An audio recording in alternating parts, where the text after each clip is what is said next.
Libro tercero, parte general. Título 1. El sujeto del derecho. Acá vamos a ver algunos errores de Argüello. Por ejemplo, la mujer no pierde la tutela, sino que está obligada a tutela perpetua. La persona no libre, el esclavo, no existe. Ven en Arias Ramos los derechos naturales, la adopción y emancipación son cambios en el estado de la familia, no una disminución desde la CAP. Para ser persona solo es necesaria la libertad. Para ser sujeto de derecho sí se necesitan los tres estados. Bien, comencemos. Conceptos generales. Uno de los términos lógicos de la relación jurídica en la que juega un importante papel es el sujeto.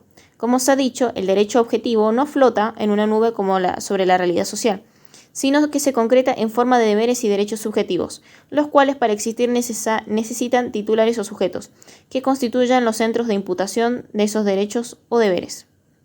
El ordenamiento jurídico existe fundamentalmente la existencia del sujeto y el reconocimiento de una personalidad en éste, es decir, en el hombre en cuanto tal. Es cierto, desde luego, que sin ese reconocimiento, al menos implícito, el sujeto de derecho no adquiriría esa calidad y que en el derecho romano no siempre el concepto hombre ha sido equivalente de sujeto, pero fue evolucionando en la idea y sin llegar a abolir la esclavitud, reconoció subjetividad jurídica a todo ser humano por su mera condición de tal. Persona. Al sujeto de derecho se lo designa en la terminología de nuestra materia con la palabra persona, que los romanos habrían derivado de personae, voz latina que se denominaba a las máscaras que los actores usaban en el teatro romano, no solo para ampliar su voz, sino también para mostrar en una actitud trágica o jocosa, según el papel que les tocara representar en escena. Los romanos no llegaron a construir una teoría general sobre la persona. Tampoco encontramos en las fuentes una definición. La dogmática moderna llama persona en sentido técnico a quien posee la capacidad jurídica, entendiéndose por tal la aptitud para ser titular de derechos y obligaciones. Solo indican las fuentes, Digesto 1, 5 y 2, que la causa de la constitución de todo aquello es el hombre. Hominum causa omne ius constitutum est. Pero no todos los hombres eran sujetos de derecho en la sociedad romana.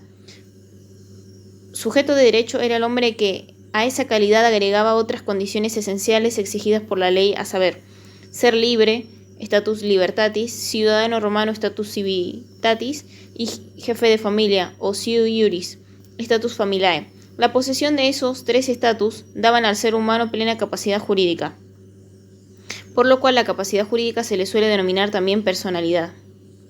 El derecho romano llegó también a conceder el carácter de sujetos de derecho, reconociéndoles la condición de entes susceptibles de adquirir derechos y contraer obligaciones a las organizaciones romanas, complejos personales o patrimoniales, que, con terminología moderna, se denominan hoy personas jurídicas o morales, y también personas de existencia ideal.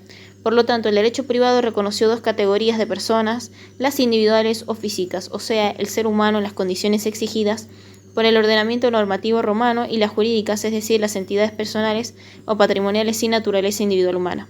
En cuanto al hombre, como típico sujeto de derecho, fue rodeado por el derecho romano de una situación jurídica especial o estatus que tenía decisiva influencia en lo concerniente a su capacidad o personalidad jurídica. Así, respecto del status libertatis, los hombres eran libres o esclavos con relación al status civitatis. Se distinguían los ciudadanos romanos de los no ciudadanos y frente al status familiae, los hombres podían ser jefes de familia o miembros de ellas y sometidos por ende a la autoridad o jefe o pater familias. Principio y extinción de la persona física. El nacimiento marca el comienzo de la existencia de la persona física. La legislación romana exigía en lo relativo al nacimiento la concurrencia de ciertos requisitos.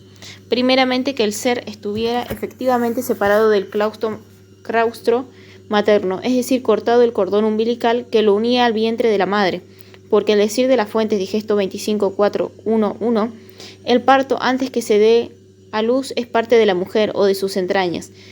Mulieris portio vel viserum. Se requería igualmente que el nacimiento se hubiera producido con vida. En cuanto a los signos de vida, los sabinianos opinaban que era bastante que el recién nacido hubiera respirado. Al paso de los proculeyanos estimaban que era menester que gritara o llorara. Justiniano se decide por la primera solución, Digesto 50, 16, 129, Código 6, 29, 3. Se exigía por último que el nacido tuviera forma humana, considerándose desprovisto de protección jurídica al ser contrariando a la naturaleza fuera procreado, como monstruo o prodigio. Mulier si monstrantium aum prodigium en ixta sit. El que había de nacer, el ser concebido y no nacido, nasciturus, carecía de personalidad jurídica y en ningún caso podía ser titular de derechos y obligaciones, ni antes de su nacimiento beneficiarse por la concepción acaecida.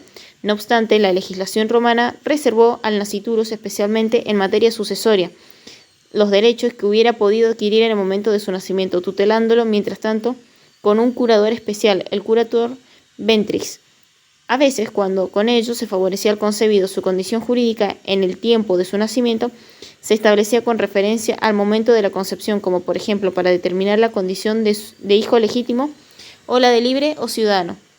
En el caso de que la madre hubiese perdido entre ambos momentos su libertad o la ciudadanía. Solo en ese sentido particular debe entenderse el adagio creado por los intérpretes que expresa: en cuanto a él le beneficie, el concebido se tiene por nacido nasciturus pro iam nato habetur. La persona física, el hombre, se extingue con la muerte, que lo mismo que el nacimiento son hechos que deben ser probados por quienes invocan algún interés. La institución de la ausencia con presunción del fallecimiento es extraña al derecho romano, que así conocen las presunciones de muerte. Desde el derecho clásico, así si varias personas unidas por lazos parentales perecían en una misma catástrofe y era posible determinar cuál había muerto primero, se las presumían muertas a la vez o simultáneamente. El derecho justiniano se aparta de la idea de premoriencia y presume la premoriencia en un caso particular, el de la muerte, y en el mismo siniestro de padre e hijo. En este caso debe presumirse que el muere el hijo si es impúber y que vive si es púber. Digesto 34, 18. Digesto 34, 5, 9 y 4. Los muertos heredan a los vivos. Un padre puede heredar bienes de su hijo. Capacidad jurídica y la capacidad de obrar. Apuntábamos al comenzar este capítulo que sujeto de derecho es el ente con capacidad jurídica, esto es, con aptitud legal o jurídica para ser titular de derechos y obligaciones, y que tal capacidad la tenía el hombre libre, ciudadano y jefe de familia. La titularidad, pues, de los status libertatis, civitatis y familiae otorgaba al hombre la plena capacidad jurídica, caput. Esta capacidad, también llamada derecho, que daba al sujeto la suficiente aptitud para gozar de los derechos, debía complementarse con otra que le permitiera ejercer por sí mismo los derechos.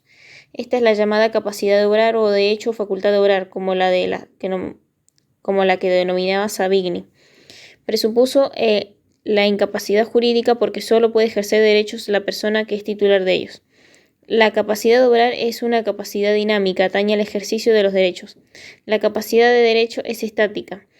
Está incita en el hombre por su sola calidad de tal y se presenta en Roma cuando goza de libertad de ciudadanía, de familia. La falta de capacidad constituye la incapacidad, que puede ser igualmente de un derecho.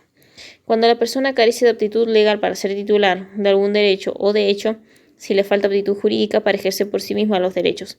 En cuanto a la extensión de la incapacidad, es de hacer notar en tanto que el derecho es siempre relativo, ya que es inadmisible un sujeto de derecho que no goce de algún derecho. La de obrar puede ser absoluta relativa, según que el incapaz esté legalmente impedido del ejercicio que todos los derechos o de alguno de ellos. Había incapacidad de derecho, no goce de los derechos, en el caso del gobernador de provincia que no podía contraer matrimonio con mujeres domiciliadas en la jurisdicción donde ejercía sus funciones, ni adquirir inmuebles enclavados en la provincia en cuyo frente actuaba como gobernador. Incapacidad de derecho también se presentaba en los autores y curadores, que estaban jurídicamente inhabilitados para adquirir los bienes de sus pupilos. Incapacidad de hecho o de obrar absoluta se daba en el supuesto del impúber hasta los 7 años de edad, minor infans, que en atención que carecía de todo discernimiento no podía realizar por sí un negocio jurídico alguno. En situación similar se encontraban los dementes, furtosi mentecapti. Había incapacidad de derecho o de obra relativa en el menor impúber, que habiendo cumplido 7 años no había alcanzado la pubertad. Mayor infans, etapa de la vida que se fijó en 2 años para la mujer y 14 para el varón. El mator infans, como la mujer y el pródigo, que estaban afectados de igual incapacidad, no podían ejercer derecho, que pudieran provocarles perjuicio patrimonial, negocios de disposición, pero nada les impedía realizar por sí aquellos actos jurídicos que no le condujeran a tal situación, negocios a título gratuito, donación, legados, etc. Nos adelantamos a decir que el derecho romano advirtió los medios para suplir la incapacidad de obrar, creando las instituciones de la tutela, la curatela. Tanto el tutor como el curador, en los supuestos de incapacidad absoluta o relativa, realizaban los negocios por el pupilo como una forma de no hacer ilusorio el goce de sus derechos subjetivos. Causas modificativas de la capacidad. Diversas circunstancias civiles, naturales, sociales provocaban modificaciones en la capacidad jurídica de la persona, así como la degradación del honor civil, la religión o la condición social, la profesión, el domicilio. Otras repercutían sobre la capacidad de obrar para eliminarla o restringirla, como la edad, el sexo, las enfermedades, la prodigalidad. Las primeras, según Ortolán, son causas que se dan en el orden de la ciudad, las segundas en el orden físico. 1. Honor civil, infamia, turpitudo, intestabilidad. Si en principio todo lo que atañe a la honorabilidad de una persona es materia ajena al derecho, en Roma el honor del ciudadano existimatio debía mantenerse sin mácula, para que éste fuera apto para el goce de sus derechos, tanto en el orden público como en el privado. La eximatio, que según el jurisconsulto Calistrato, Digesto 50 13 5 1, era el estado de dignidad y lesa comprobado por las leyes y costumbres que en virtud de un delito se menoscaba o se pierde. Podía desaparecer existimatio consumitur por la pérdida de la libertad o de la ciudadanía, o podía disminuir existimatio minuitur por causas diversas, principalmente por la infamia o ignominia. Una acción indigna, vergonzosa, hace que pierdan el respeto por esa persona, que lo abandonen o echen de su casa, por ejemplo. En cuanto impedía al ciudadano tachado de infame comparecer en juicio, salvo por sí o por parientes muy próximos, ejercer la abogacía por tratarse de un oficio público e intentar acciones populares, esto es, las abiertas al ejercicio de cualquier particular. Fueron causas de infamia las condenas por delitos públicos y desde la época imperial por delitos privados, como la rapiña, el hurto o las injurias, el ejercicio de profesiones u oficios inmorales o deshonestos, como actor, usurero, dueño de la casa de prostitución. Eran también infames las mujeres viudas, casadas antes del año de luto, los bígamos, los declarados en quiebra, los perjuros, los soldados expulsados del ejército, etc. Cuando la infamia provenía de un hecho inmoral o del ejercicio de una actividad vergonzosa, los comentaristas hablaban de infamia inmediata, en tanto que calificaban de infamia mediata a lo que provenía de condenación criminal. Otra causa de degradación del honor civil en la llamada turpitudo o infamia facti. En ella incurrían las personas que por su vida deshonesta o por su vil profesión vitae turpitudo veían disminuido su honor civil y se hacían indignas de la estimación de sus conciudadanos. Se la llama por los modernos infamia de hecho porque las causas no estaban establecidas, como en la infamia propiamente dicha, por disposición de la ley. Sin embargo, las consecuencias fueron similares a las de la infamia iuris, Instituta 2, 8 y 1.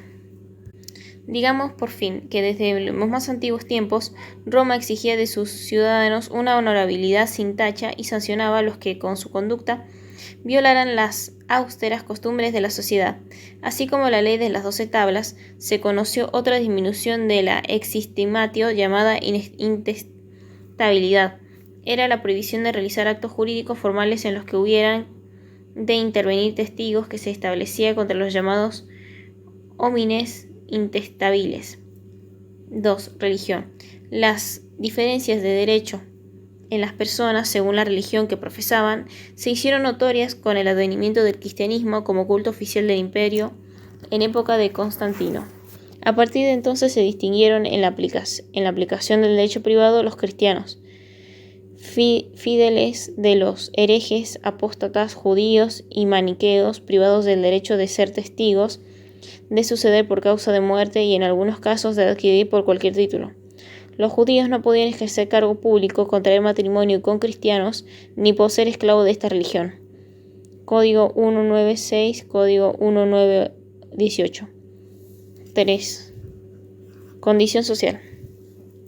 Causa de modificación de la capacidad jurídica fue por mucho tiempo la distinta condición social. Hemos visto así el trato diferencial que existió para patricios y plebeyos. Terminado el enfrentamiento de los dos órdenes a mediados de la República, con el logro de la igualdad jurídica, desaparece en Roma la odiosa diferenciación de clases y su incidencia en cuanto al goce de los derechos públicos y privados. 4. Profesión. También influía en la capacidad de las personas la profesión. Unas merecían ciertos privilegios, como en las profesiones liberales, Ulpiano Digesto 50.13, 1.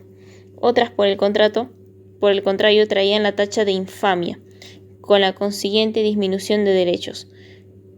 Se te daba el caso, como vimos, de los magistrados provinciales, como los gobernadores, que mientras ejercían su jurisdicción no podían adquirir inmuebles, prestar a interés, manumitir esclavo ni casarse con la mujer del lugar. Entre las profesiones a las que el derecho privado otorgaba mayores privilegios estaba la de los militares, que tuvieron trato preferencial especialmente en materia testamentaria. 5. Domicilio. El lugar en que una persona había establecido su residencia fija o domicilio podía ser voluntario, si lo elegía libremente el sujeto, y necesario cuando era impuesto por la ley. Tenían domicilio necesario los desterrados en el lugar de su destierro, las mujeres casadas en el domicilio de sus maridos, los libertos y sus hijos en el de sus patronos. La ley establecía además que los impuestos debían pagarse en el domicilio municipal y que las acciones debían entablarse ante el juez del domicilio demandado. Actor sequitur forum rei. 6. Edad. En las personas, la edad es una causa que atañe a su capacidad de obrar. Por razón de la edad, la distinción fundamental se establece entre púberes e impúberes. La pubertad, época de la vida en que comienza a manifestarse la aptitud física para procrear, se fijó en 12 años para la mujer y en 14 para el hombre, habiéndose así el derecho romano apartado de la idea sabiniana, que consideraba necesario un reconocimiento físico inspectitio corporis para determinarla. Antes de alcanzar la pubertad, como lo señalamos, la persona era incapaz de orar, y por ello la legislación romana sometió al impúber siu iuris a tutela. Esto es una representación legal para que el representante o tutor actuara por el incapaz o pupilo. Entre los impúberes había que distinguir los infantes, minor infantia, de los infantes mayores, mayor infantia. Los primeros eran los que no sabían pronunciar las palabras de los actos formales, qui fart non possunt, ni tenían por ende conciencia de sus actos. En la época postclásica la infancia se extiende hasta los 7 años. Dada su falta de discernimiento, el derecho romano declaró al infante incapaz absoluto de obrar. Los infantes mayores, desde la edad de los 7 años hasta la pubertad, eran incapaces de obrar, pero con incapacidad relativa. Podían, por tanto, realizar negocios patrimoniales con el consentimiento, auctoritas, del tutor y hasta sin él, cuando fueran ventajosos para el incapaz. Los infantes mayores, a su vez, podían ser infantiae proximi y pubertati proximi. La distinción hacía referencia a la responsabilidad por delito, excluida para los primeros y admitida para los segundos cuando estuvieran en condiciones de comprender la ilicitud del acto delictual. A pesar de que la pubertad daba a la persona la capacidad de obrar, una lex praetoria del alrededor del año 200 a.C. estableció sanciones para las personas que engañasen a un siu iuris menor de 25 años en la realización de un negocio, protección que fue ampliada por el pretor al conceder medidas que podían llevar a la rescisión del acto jurídico desventajoso.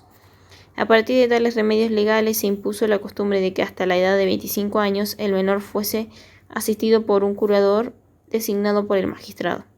Se estableció así una nueva restricción a la capacidad de obrar y se creó otra categoría de personas en atención a la edad de los menores púberes o menores de 25 años.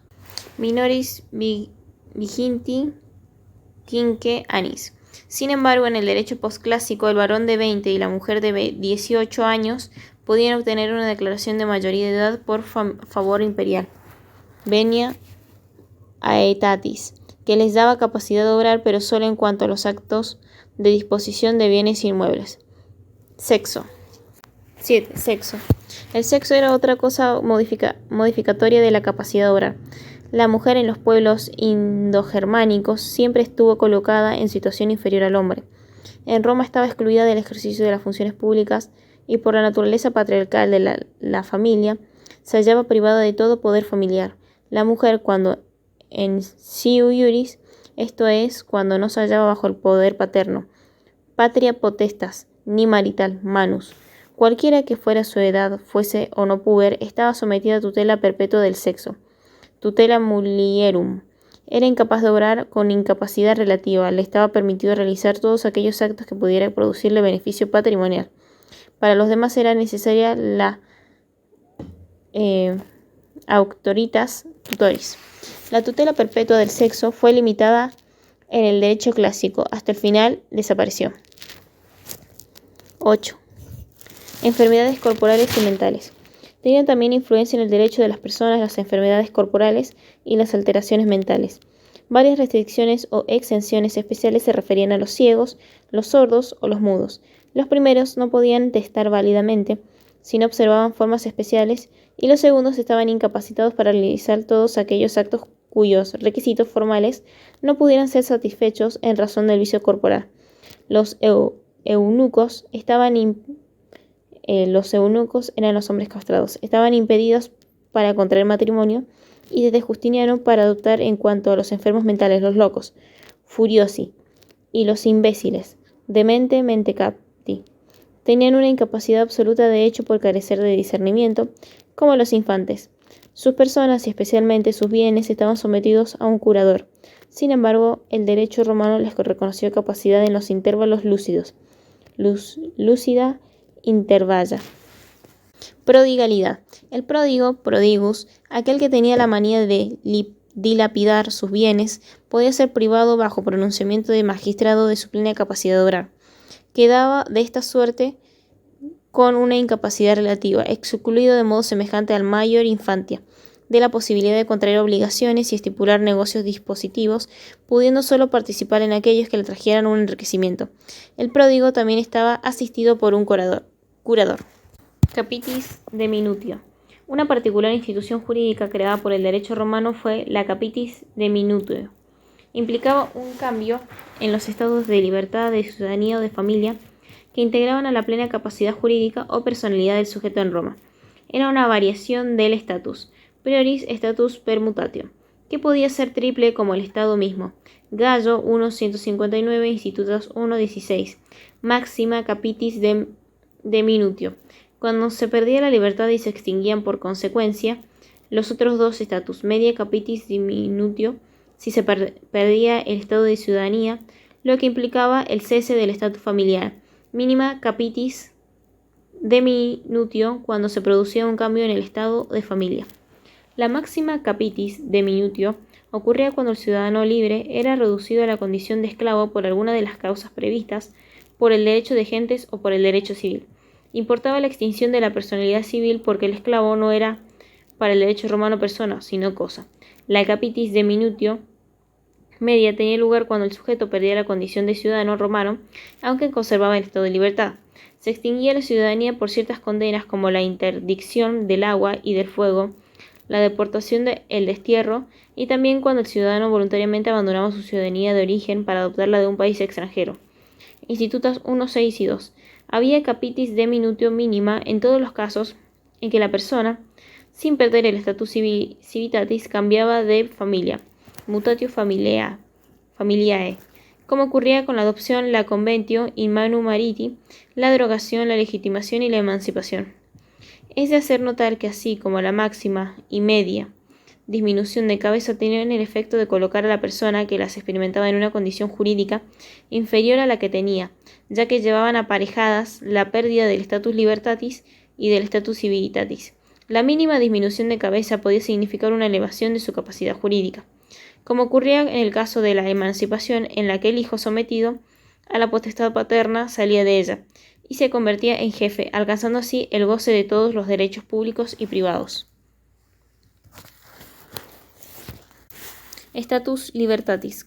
Hemos dicho en la plena capacidad jurídica, la personalidad estaba constituida en Roma por la posesión de los 3 estados integrantes del caput: el status libertatis, el status civitatis y el status familiae, y ocupaba el primer rango entre ellos el estado de libertad, pues su degradación provocaba una máxima disminución de cabeza que extinguía la personalidad, ya que la persona que perdía la libertad carecía de ciudadanía y de derechos de familia. Equivalía a una muerte civil, que al igual que la muerte natural ponía fin a la existencia de la persona. De acuerdo con el status libertatis, las personas se dividían en libres y esclavos. Omnes homines aut liberi suni aut servi. Instituto 3, Gallo 1, 2, 9. Libres, liberi, eran aquellos que gozaban de libertad, la que al decir de un pasaje de Florentino en el Digesto, es la ley natural, la natural facultad de hacer lo que place a cada cual, salvo si algo se prohíbe por la fuerza por la ley. Digesto 1, 5, 4. Eran esclavos, servi, los que no poseían ese atributo natural de la personalidad, y estaban colocados bajo el poder o dominio de un hombre libre. Estudiar el status libertatis nos lleva a considerar una institución regular en el mundo antiguo, la esclavitud que Roma reconoció como todos los pueblos. Su régimen jurídico proviene del derecho de gentes, que influyendo en esta materia sobre el derecho privado de los romanos, lo llevó a regular las causas que provocaban la esclavitud, la condición jurídica del esclavo y los medios que podían hacer cesar la condición servil.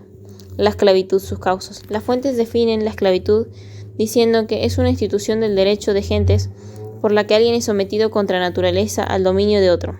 Servitus autem es constitutio iuris gentium.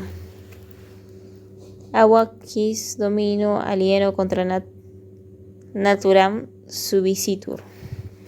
Institutas 1, 3, 2, Digestos 1, 5, 4, 1.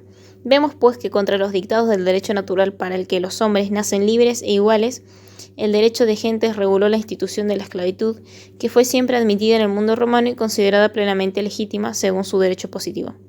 Causa de esclavitud era el nacimiento, pues el hijo de mujer esclava nacía esclavo en virtud del principio de que sus hijos habidos fuera del matrimonio legítimo, impedido a los esclavos, seguían la condición de la madre en el momento del parto. No obstante, en el derecho clásico, para favorecer la libertad, se llegó a admitir que el hijo de mujer esclava nacía libre si la madre había gozado de libertad en algún momento de la gestación, es decir, desde la concepción al alumbramiento. Gallo 1.89, Institutas 1.4, Digesto 1.5.5.2. La principal causa de esclavitud consagrada por el Ius Gentium fue la cautividad de guerra, que hacía esclavos a los prisioneros, es decir, los captivi. Los romanos admitían el mismo principio respecto de sus súbditos, que cayeran prisioneros del enemigo, con sola excepción de la cautividad provocada por piratas o ladrones, o si fuera consecuencia de una guerra civil. El derecho romano, sin embargo, atenuó el rigor de la regla respecto de los ciudadanos que caían en cautividad por guerra, con la creación del ius postliminium y la ficción de la ley Cornelia. En virtud del postliminium y el ciudadano que retomaba a Roma porque hubiera sido liberado o hubiera logrado evadirse, se reintegraba a su situación jurídica anterior, como si nunca hubiera sido esclavo. La fictio legis Corneliae operaba en el caso de que el ciudadano muriera en cautividad, apud hostes, estableciendo el principio de que la muerte se presumía ocurrida en el momento de caer prisionero cuando todavía era libre. Valiéndose de aquella ficción, el derecho romano posibilitó la validez del testamento que el ciudadano hubiera otorgado y que se tornaba inválido si moría esclavo. Gallo 1.29, Institutas 1.12.5, Digestos 49.15.5.1. Entre los que caían en esclavitud iuris civiles se contaban los condenados a penas capitales, a trabajos forzados en las minas o a luchar como gladiadores, los hombres libres que se hicieran vender como esclavos para dividir el precio con el fingido vendedor.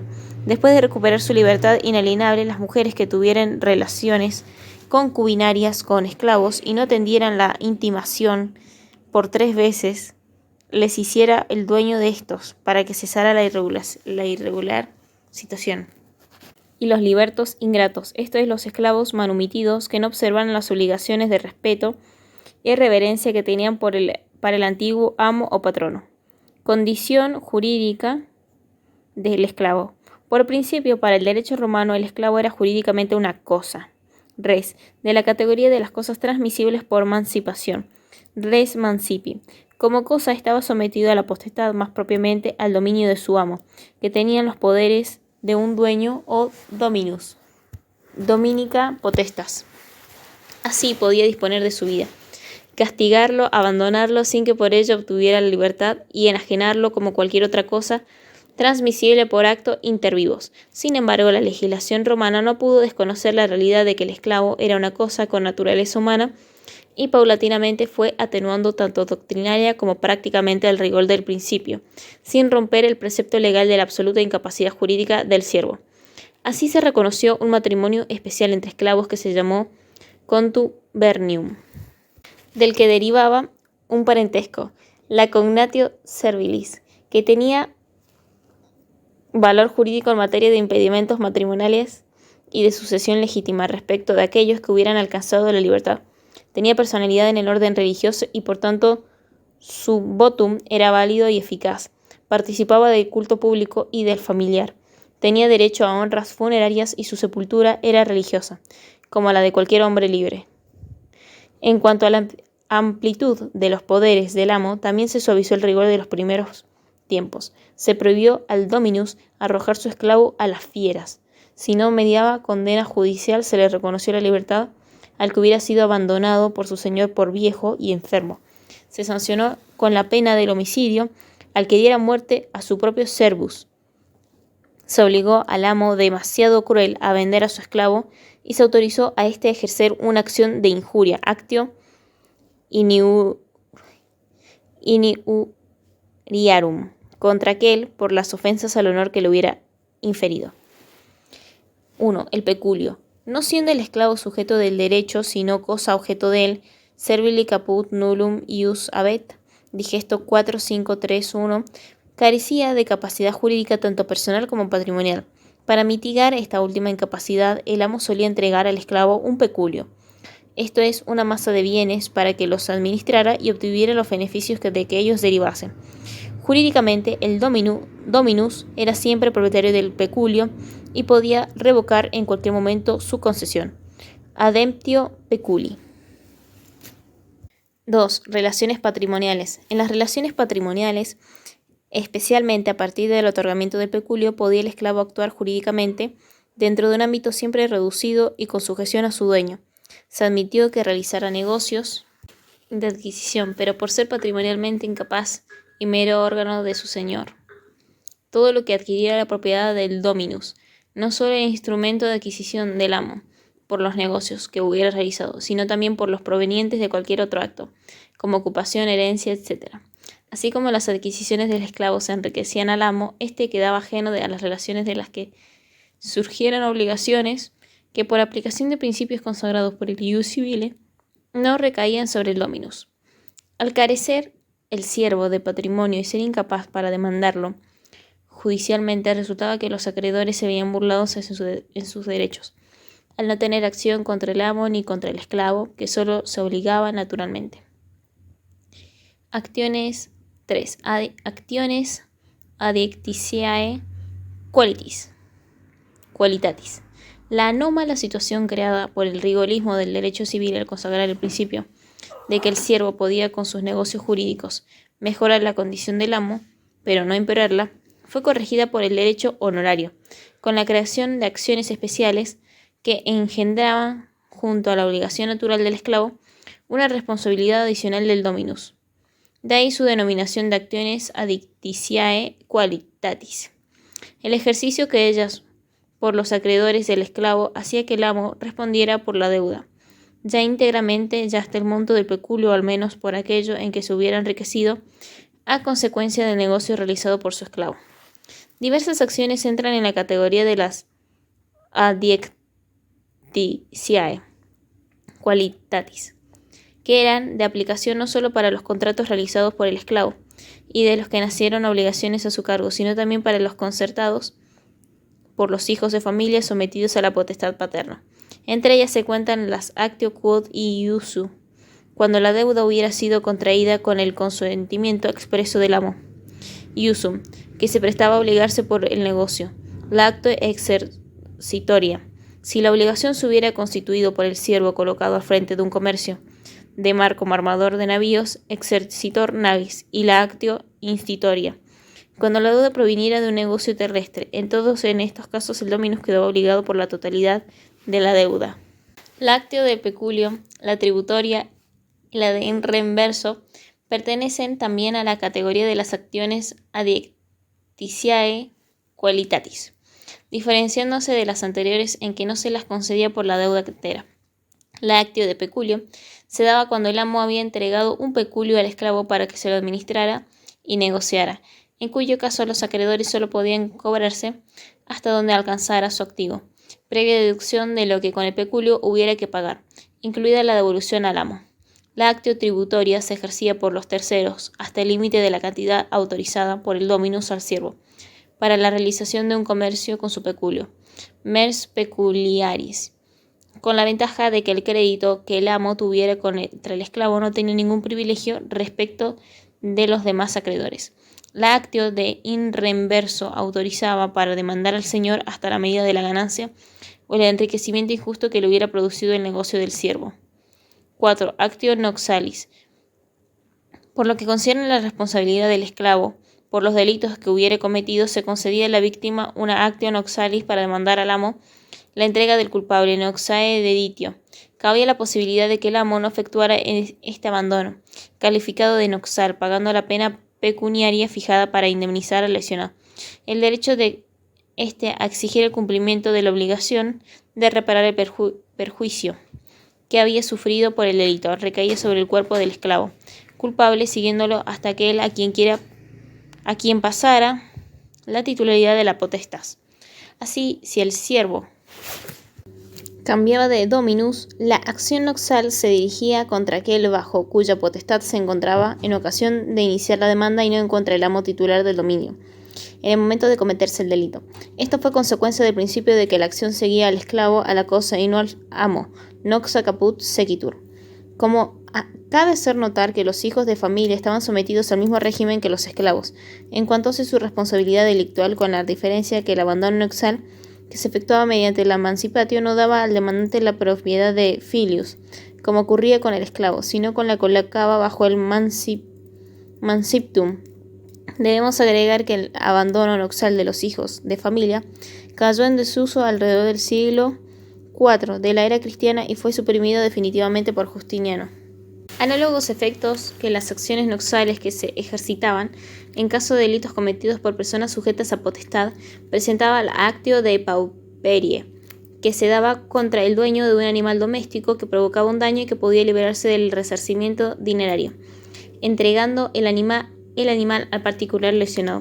Extinción de la esclavitud. La condición servil podía extinguirse por un acto voluntario del dominus, llamado manumicio, que podía ser solemne o no solemne y por decisión de la ley. 1. Manumisiones solemnes.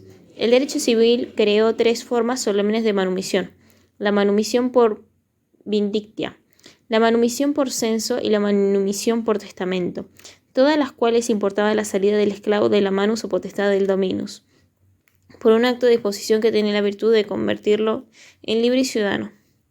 La manumisio vindicta consistía en un proceso ficticio de reivindicación de la libertad del esclavo que se celebraba conforme al ritual de la in iuris cessio, que, como veremos, era una forma iuris civile de transmitir la propiedad por medio de una fingida reivindicación de la cosa.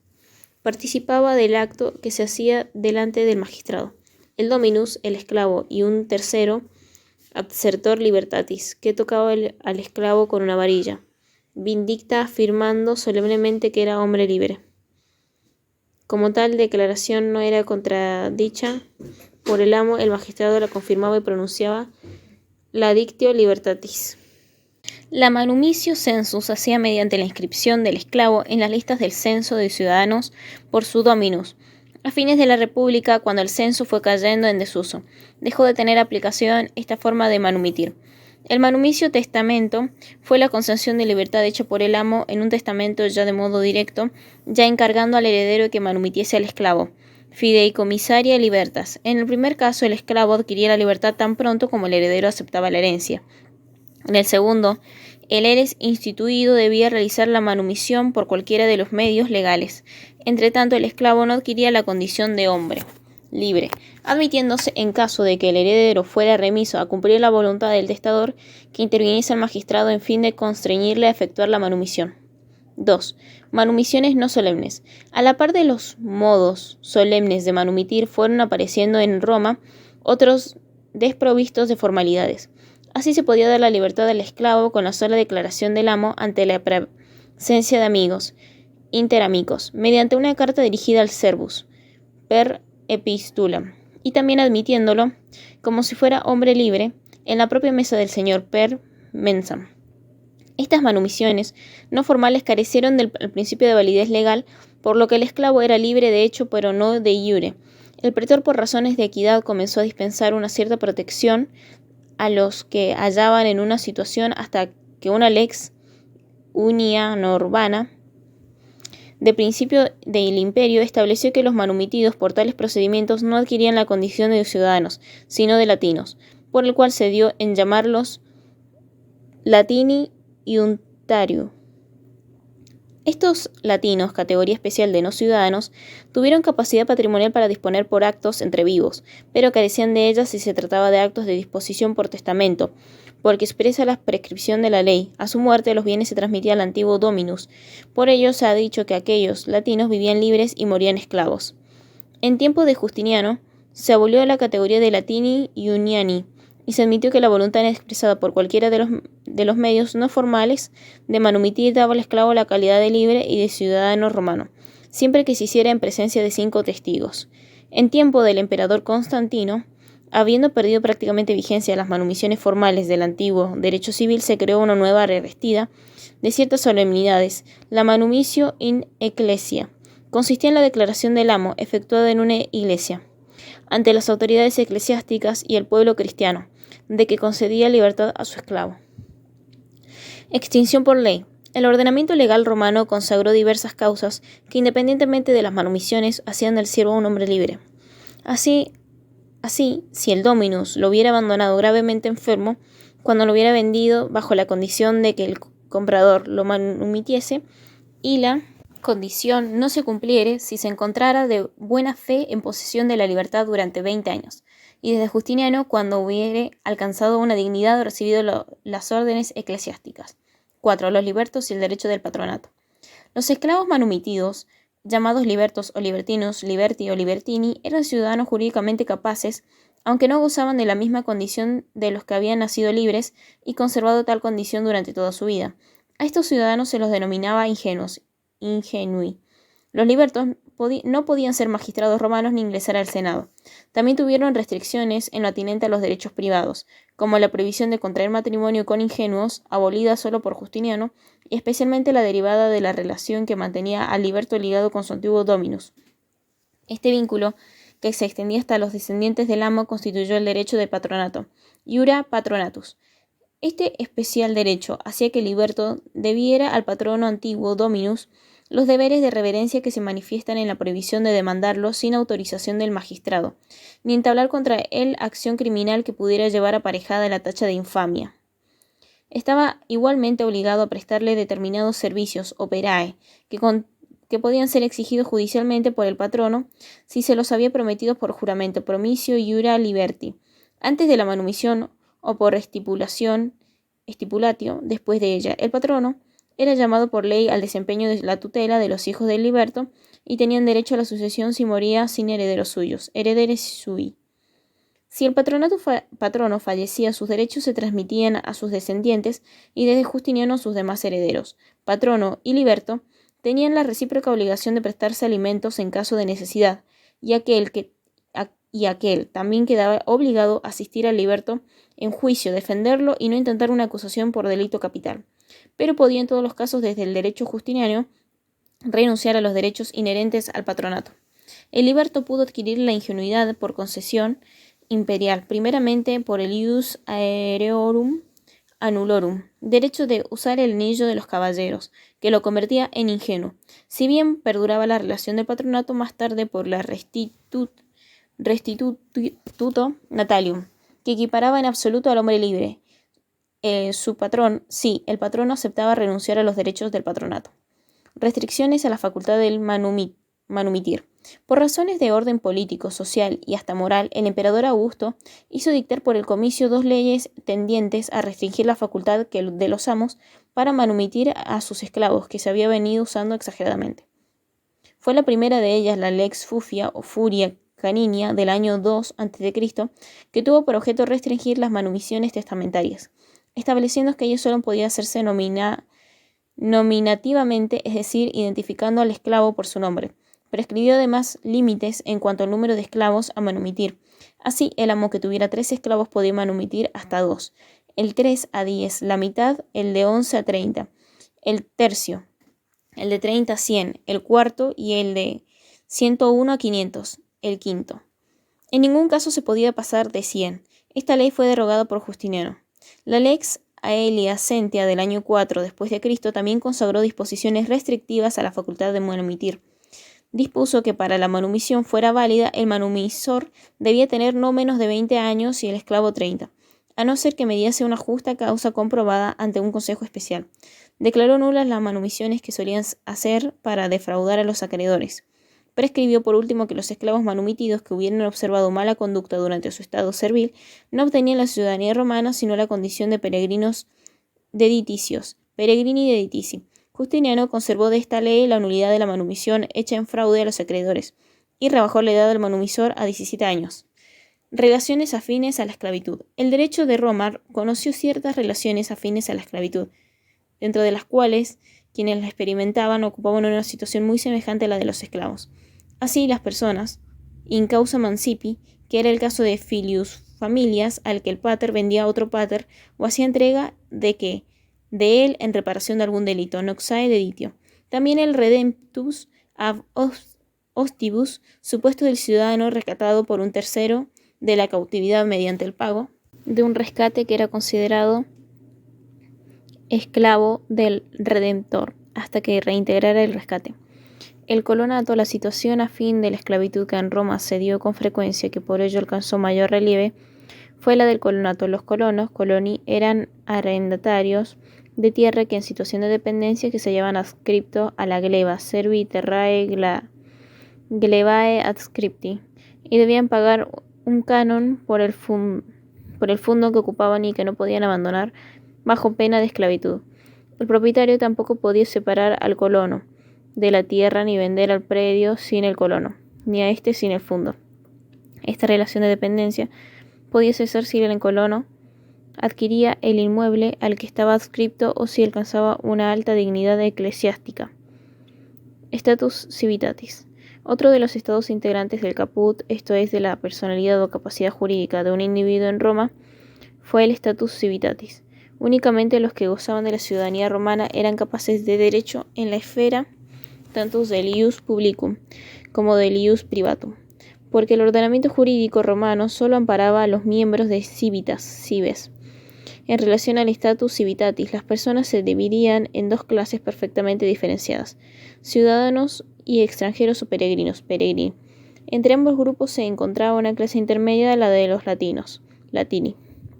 Durante mucho tiempo, los peregrinos carecieron de personalidad jurídica en el territorio romano entendido por tal la península itálica, que, conquistada por las legiones romanas, hizo, como se ha dicho, que Roma fuera Italia, constituyendo la más grande civitas que conoció el mundo antiguo. Por decisión de Antonino Caracalla, en el año 202 de nuestra era, la ciudadanía se extendió a todos los súbditos libres del imperio y desapareció así la distinción de las personas según el status civitatis: ciudadanos, peregrinos y latinos.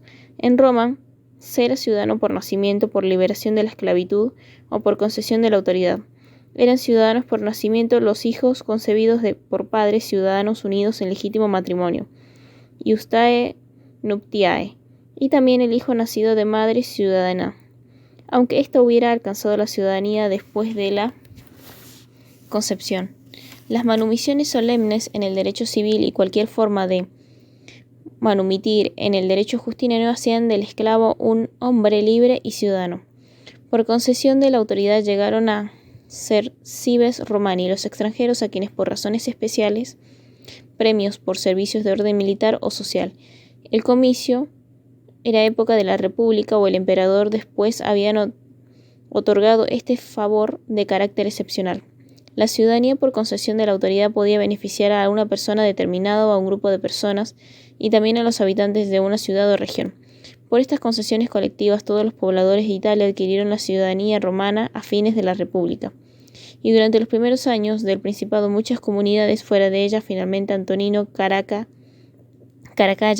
en el año 202 por la célebre Constitutio Antoniana, concedió la ciudadanía a todos los súbditos del imperio a excepción de los dediticios. Como clase opuesta a la de los ciudadanos se encontraban los extranjeros o peregrinos, que eran aquellos hombres libres pertenecientes a otras ciudades que vivían en el gran mundo romano y que se diferenciaban de los bárbaros, barbariostes, porque estos eran extranjeros súbditos de pueblos enemigos de Roma. Dentro de los peregrinos propiamente dichos se distinguían los llamados peregrini alicutus civitatis, que eran los que pertenecían a una ciudad unida a Roma por tratados de alianza y de amistad. De los peregrinis deditici, que eran miembros de pueblos que habían resistido a la dominación romana y que luego se habían rendido incondicionalmente deditio. Los peregrinos no contaban en Roma con el amparo del ius civile, rigiéndose sus relaciones con el derecho de gentes, y para juzgar los casos de controversias jurídicas con los ciudadanos romanos se creó, como hemos visto, la pretura peregrina. Situación especial tenían los dediticios a los que no se les reconocía ningún derecho propio, por entenderse que no pertenecían a ninguna civitas. No podía vivir en Roma ni en un radio de 100 millas alrededor de ella, y tenían que pagar un impuesto especial llamado tributum capitis. Una posición intermedia entre los ciudadanos y los peregrinos ocupaban los latinos, que se distinguieron en tres clases: los latinis veteres o prisi, que eran los antiguos habitantes del Lacio y de las más antiguas colonias confederadas con Roma, los latini coloniari, ciudadanos pertenecientes a colonias a las que Roma concedió la latinidad a mediados de la República, y los latini iuniani, que como vimos eran los manumitidos no solemnemente y que de acuerdo con la lex iunia romana adquirían la libertad pero no la ciudadanía romana. De las tres clases de latinos, los veteres se encontraban en una condición jurídica más favorable, pues el derecho romano les confirió el goce de todos los derechos públicos y privados de los ciudadanos, a excepción del ius honorum, esto es el derecho a ocupar las magistraturas romanas.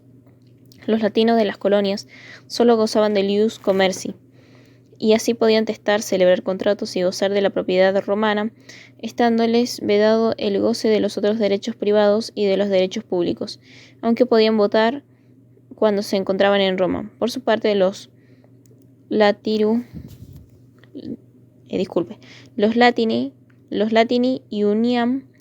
uniani o los libertos latinos tenían exclusivamente el commercium con romanos, pero no podían testar ni ser instituidos herederos por testamento. Status familiae.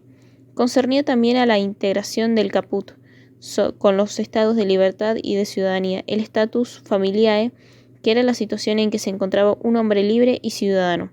Con relación a una determinada familia, la distinta posición que ella se podía ocupar influía sobre la personalidad o capacidad jurídica en el sentido de acrecentarla o disminuirla, ya que era plena cuando el hombre era libre, ciudadano y siu iuris, y se encontraba reducida si era un alieni iuris. Las personas, de acuerdo con el status familiae, se distinguían en siu iuris y alieni iuris, según que estuvieran libres de cualquier potestad o sujeción a otra persona, o no se hallaran en tal posición familiar.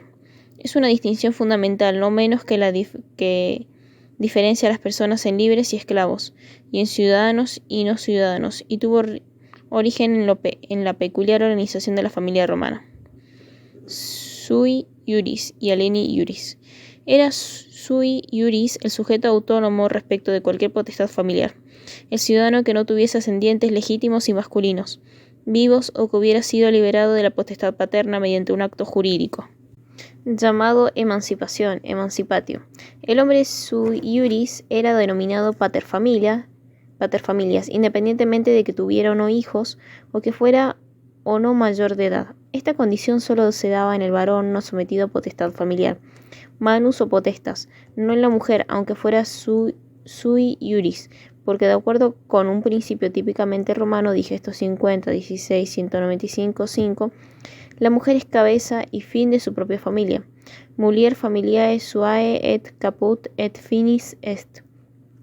La persona sometida al poder familiar, cualquiera que fuera su edad o su sexo, era alieni iuris, comprendiéndose entre ellas al filius familias, descendientes legítimo o adoptivo de un paterfamilias viviente, a la mujer sujeta a la manus de su propio marido o la del pater bajo cuya potestad éste se encontrara, y la persona in causa mancipi, que era el hombre libre dado en noxa por los delitos que hubiere cometido o en garantía de las obligaciones del pater familias de quien dependía. Distinta era la condición jurídica del sui iuris y de los alieni iuris. Los primeros gozaban de plena capacidad jurídica, pues, como hemos dicho, el hombre libre, ciudadano y sui iuris era la persona optimo iure.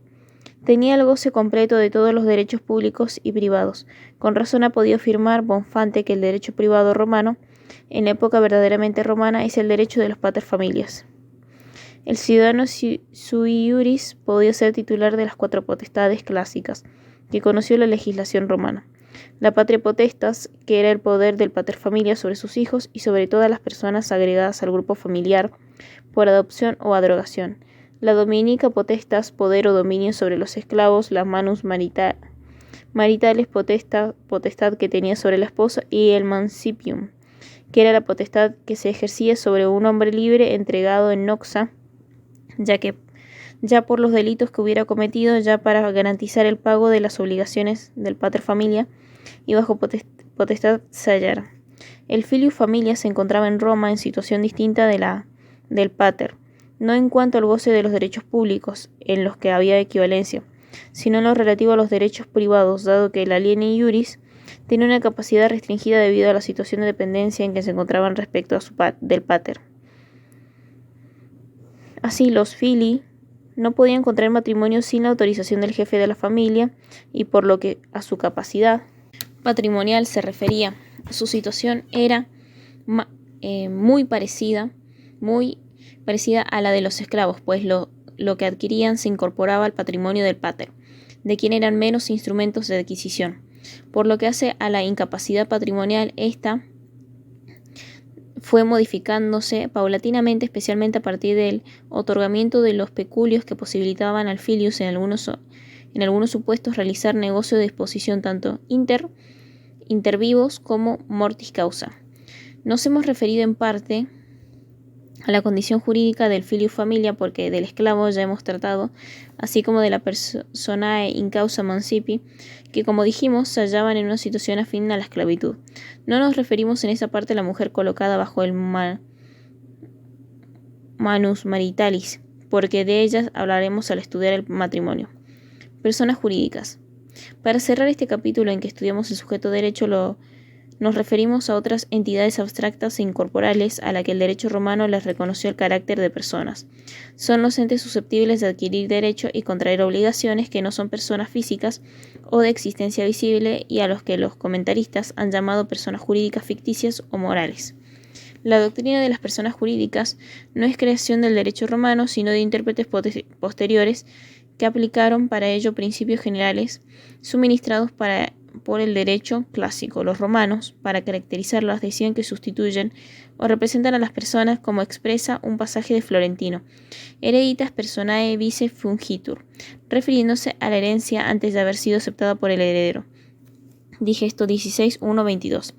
Hasta el periodo clásico, esta personalidad o capacidad jurídica reconocida a entes que carecían de atributo personal solo se aceptaba respecto de las asociaciones de hombres organizados para la consecución de fines de interés común e independientes de la voluntad de los miembros que las integraran.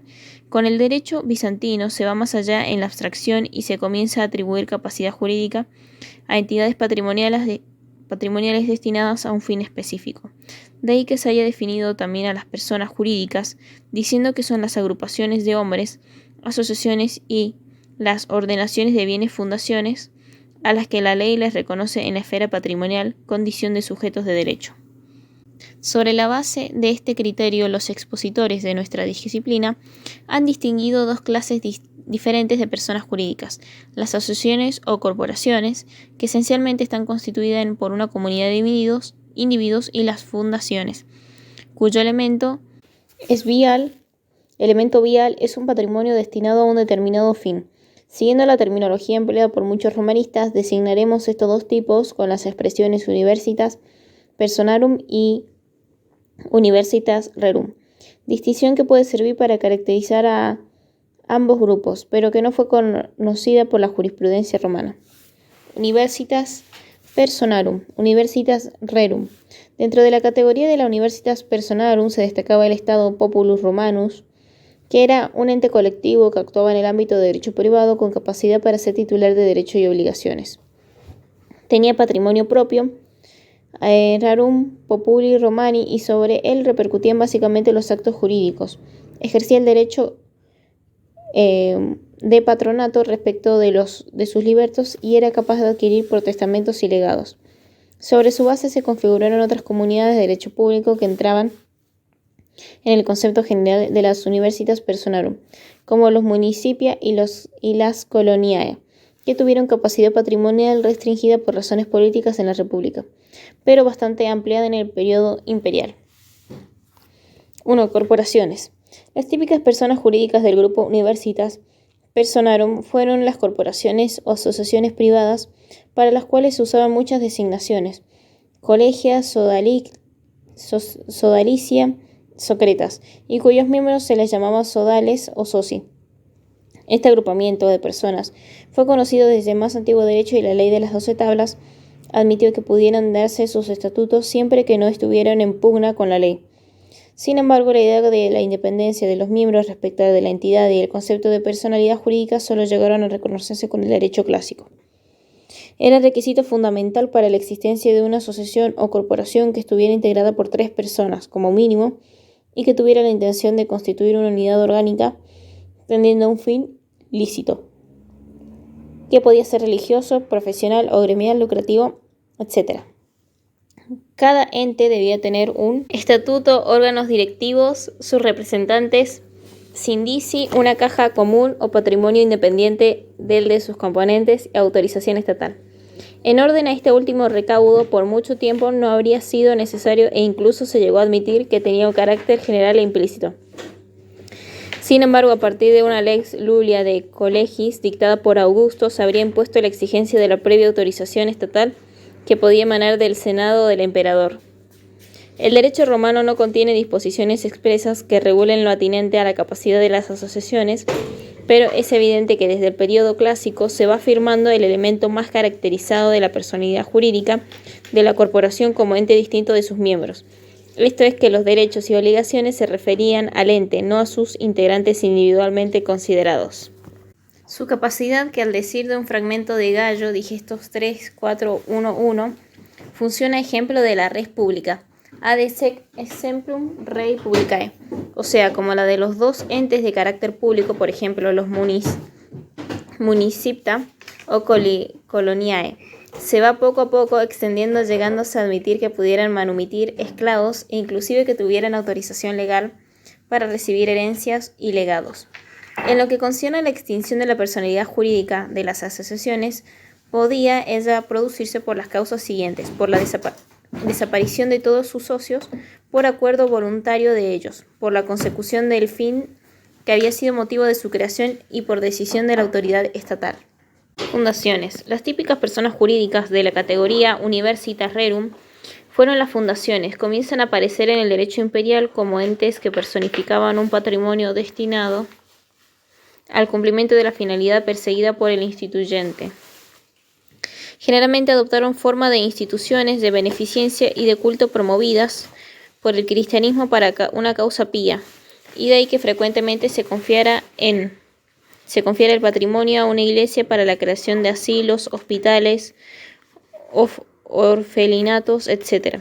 La capacidad jurídica de las fundaciones, el reconocimiento de su propia personalidad, se abrió paso por fin en el derecho justiniano, en el que se llegó a establecer que los patrimonios fundacionales tenían aptitud legal para recibir por testamento cobrar créditos, entablar acciones judiciales, realizar permutas, celebrar locaciones enfiteuticas, etc. Fiscus y Hereditas y Ascens. Otros docentes ficticios que pertenecían al tipo de las Universitas Rerum fueron el Fiscus y las Hereditas Incens. El fisco era el patrimonio imperial que acabó por absorber el Aeratum, que constituía el acervo patrimonial del pueblo romano. En el Bajo Imperio, el fisco no es ya el tesoro del emperador, sino el patrimonio del Estado considerado como persona civil. Alcanza entonces la categoría de un ente con personalidad jurídica, y como tal capaz de adquirir derechos y contraer obligaciones. Le fueron atribuidos múltiples privilegios y pudo actuar como una persona jurídica, especialmente en el área de los derechos patrimoniales. Situación muy semejante a la del fisco fue la de la herencia yacente, nombre que se da al patrimonio hereditario desde el fallecimiento del causante hasta que es aceptada la herencia por el heredero voluntario. El derecho romano reputa esta universalidad de bienes como una persona jurídica, al igual que el municipio, la decuria, la sociedad, según el pasaje ya citado de Florentino en el Digesto. Quia hereditas personae vice fungitur sicuti municipium el decuria et societas. Digesto 46, 1-22. Como en el periodo que mediaba entre la muerte del causante y la aceptación de la herencia, los bienes hereditarios se consideraban sin dueño, res nullius. El derecho por una ficción reconoció que aquel patrimonio, en su unidad orgánica, era susceptible de aumentos o disminuciones en la representación del autor de la sucesión. En el derecho justiniano se avanza con el concepto y se reconoce a la herencia yacente del carácter de la persona, con lo que es titular de los bienes que integran el haber hereditario. A partir de entonces podía adquirir todas aquellas cosas que incrementaran la herencia, así como los bienes y derechos que estaban fuera del patrimonio del autor de la sucesión al tiempo de su muerte. Respondía pasivamente de las obligaciones que hubiera contraído, provinieran de una relación contractual o de un hecho ilícito.